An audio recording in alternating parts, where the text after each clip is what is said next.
नहीं, डरेंगे नहीं इंशाल्लाह। और ज्यादा काम करेंगे इंशाल्लाह रोड पे उतर के। 10 महीने हम लोगों को जो दबा के रखे हैं, इन्हें पता नहीं कि ये लोग हम लोगों को 10 महीने यहाँ पे रख के और ज्यादा उभार के भेजे हैं।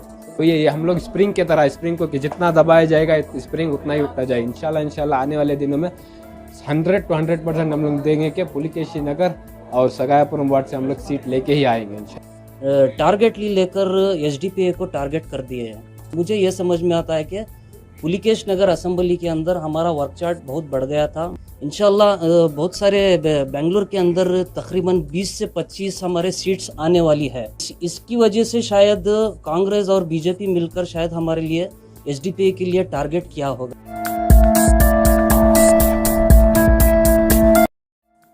पिछले साल अगस्त के महीने में बेंगलुरु में तौहीन रिसालत का मामला पेश आया था, जहां पर एक शरपसंद ने मुबैना तौर पर तौहीन रिसालत की थी सोशल मीडिया में।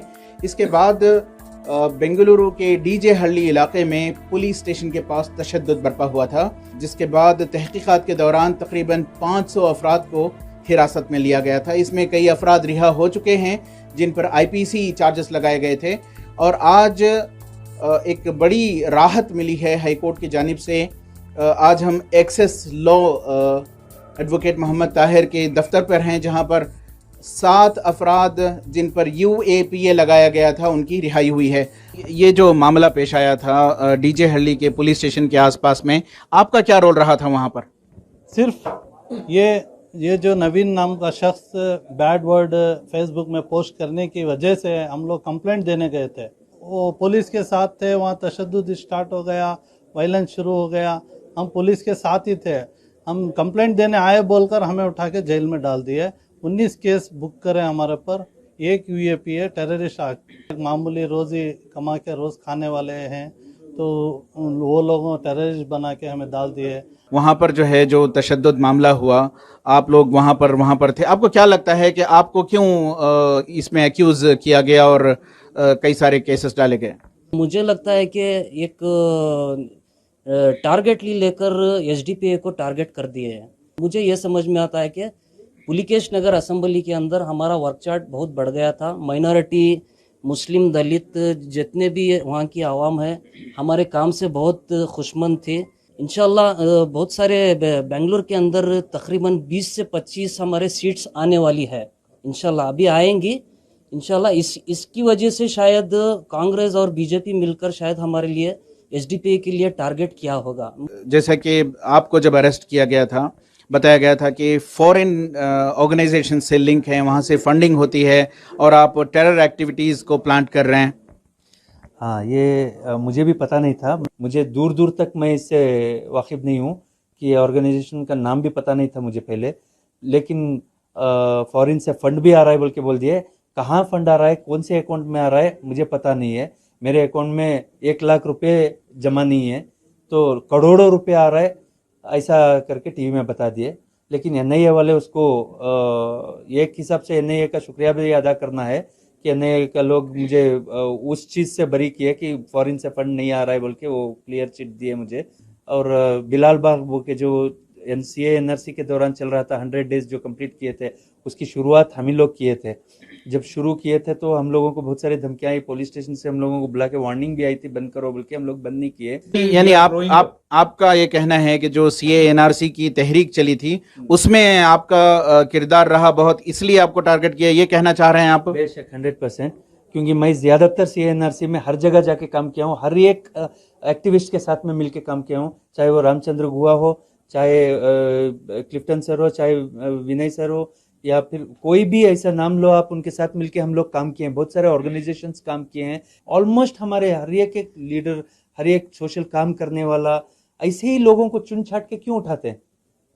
इसी में मालूम हो जाएगा कि ये लोग टारगेट करके उठा रहे हैं। जो करे हैं वो लोग बाहर है, जो नहीं किए हैं वो लोग अंदर हैं। अब इतना सारा वाकया आपके साथ हुआ है, आप कह रहे हैं कि जुल्म हुआ है, ज्यादती हुई है, तो आपकी सोच पर क्या फ़र्क पड़ा है? आपकी जो खिदमात चली थी, क्या उन पर कोई फ़र्क पड़ेगा? नहीं, डरेंगे नहीं इंशाल्लाह। और ज्यादा काम करेंगे इंशाल्लाह रोड पे उतर के। 10 महीने हम लोगों को जो दबा के रखे हैं, इन्हें पता नहीं कि ये लोग हम लोगों को 10 महीने यहाँ पे रख के और ज्यादा उभार के भेजे हैं। हम लोग इंशाल्लाह और ज़्यादा करेंगे इंशाल्लाह। तो ये हम लोग स्प्रिंग की तरह स्प्रिंग को कि जितना दबाया जाएगा स्प्रिंग उतना ही उठता जाए। इंशाल्लाह आने वाले दिनों में 100% हम लोग देंगे कि पुलिकेशी नगर और सगायापुरम वार्ड से हम लोग सीट लेके ही आएंगे इंशाल्लाह। इन लोगों का कहना है कि इन पर जुल्म हुआ, ज्यादती हुई और खौफ में भी जो है ये मुब्तला रहे। ये क्या केस रहा और किस तरह जो है मुमकिन हुआ कि UAPA में जिनको गिरफ्तार किया गया है उनकी आज बेल हुई है और ये रिलीज़ हुए हैं। जैसे कि आपको मालूम है अगस्त के महीने में एक इंसिडेंट हुआ था जिसमें एक आदमी ने हुज़ूर सल्लल्लाहु अलैहि वसल्लम के बारे में एक फेसबुक पोस्ट की थी। उस पोस्ट के एहतजाज के तौर पे कुछ लोग DJ लियो के झेली स्टेशन के सामने हुए थे। फिर वहाँ एक स्पॉन्टेनियस एक वायलेंस हुआ। वायलेंस में बहुत सारा उन्होंने पुलिस स्टेशन टारगेट किया, बहुत सारा उन्होंने एक राइटिंग इंसिडेंट हुआ। और पुलिस ने क्या किया, रेंडमली अगले दिन ही बहुत सारे लोगों को मासूम लोगों को जो कि जिन्होंने या तो प्रोटेस्ट में के लिहाज से गए होंगे या कोई वहाँ से गुजरे होंगे, ऐसे बहुत सारे लोगों को अरेस्ट कर लिया। इस केस में बाद में पुलिस ने बहुत सारी FIRs भी डाली।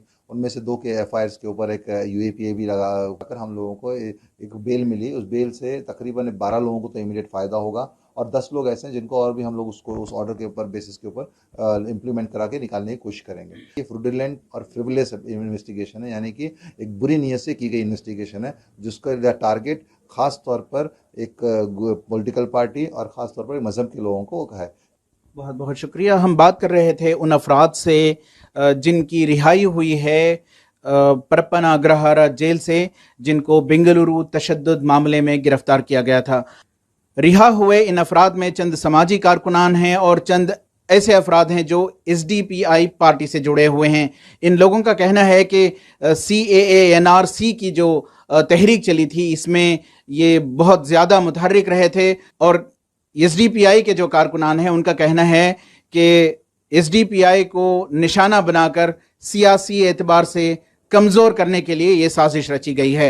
और एडवोकेट मोहम्मद ताहिर कहते हैं कि बहुत जल्द मज़ीद अफराद की भी रिहाई अमल में आएगी। रफ़ीक जब्बार, ETV भारत, बेंगलुरु।